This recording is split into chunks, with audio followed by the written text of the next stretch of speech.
չէ, մարզում ինչ իրավիճակ։ Ինչ նկատի ունի։ Չկա այդպիսի բան։ Մոտորերս երբ։ Մոտորերս, մոտավորապես մեկ ամիս, լինի 2 շաբաթ առաջ, անգամ Մեսրոպ Արաքելյանը նկատի ունի սահմանային իրավիճակը, պարոն Սարգսյան, ութում բնակիչներն են հարցեր սոտքներով, այո, քրավում են մարդիկ, նաև հաղթի մեջ են ինչ իրավիճակ է, դու գնացել եք, տեսել եք ինչ իրավիճակ է։ Ես գնացել եմ, ամեն ինչ խաղաղ է, ոչ մի տագնապային որևէ բան չկա։ Լսվել են կրակոցներ, պարզ չի եղել այդ ժամանակ, թե որ կողմից է եղել կրակոցները։ Բնակիչները այդպիսի ձայներ լսել էին, մենք էլ դրա մասին ասել էինք, որ լսվել են ձայներ, բայց որևէ այլ բան չկա։ Իսկ ո՞նց եք տասեք, թիրախային ջուրի ծովությամբ են կրակում, ջուրի մեջ են կրակում, քրական, օդ են կրակում, միջդիրքային հատվածում։ Խնդրում եմ այդ բոլոր հարցերը ուղղել Պաշտպանության նախարարությանը, Պաշտպանության նախարարությունը կպատասխանի։ Իսկ այդ կրակոցների հետևանքով պարոն Սարգսյան Սոտքի հանքավայրի բնականոն աշխատանքը արդյոք խաթարվել է, թե շարունակվում են։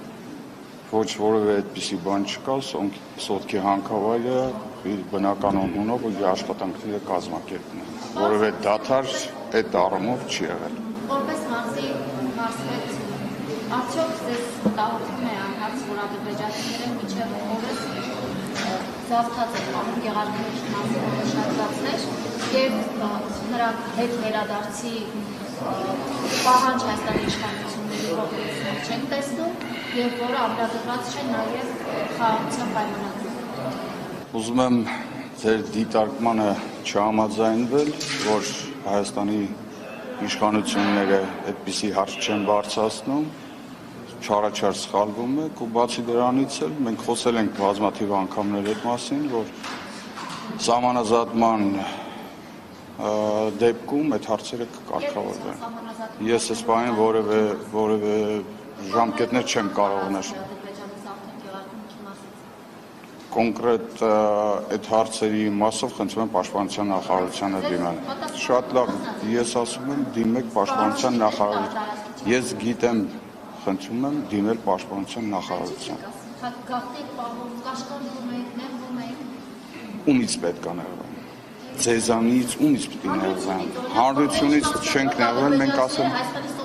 խնդրում եմ մի այդպես բանով ագրեսիայով, ագրեսիվ իմ հետ, հա, խնդրում եմ հանգիստ, ավելի հանգիստ։ Մոտ եկեք ավելի։ Ոչինչ, եկեք իմ կողքը կանգնեք զրուցենք։ Ես ձեզ ասեցի, դիմեք Պաշտպանության նախարարությանը, ուրիշ հարց ունեք։ Նաև մամուլում տեղեկություններ են տարածվել, որ Մարտունի բժշկական կենտրոնի հետ կապված դուք կարծես թե դեմ եք գնում Պաշտպանության նախարար Անահիտ Ավանեսյանի, ինչ լարված հարաբերություններ են ձեր միջև եւ ի վերջո բժշկական կենտրոնի հանձնարարությունը։ Բժշկական կենտրոնում հարցը արդեն իսկ կարգավորված է, ունի տնօրեն, որևէ լարվածություն նախարարի հետ չունեմ։ Հիվանդանոցի բժշկական կենտրոնի տնօրենի մրցույթը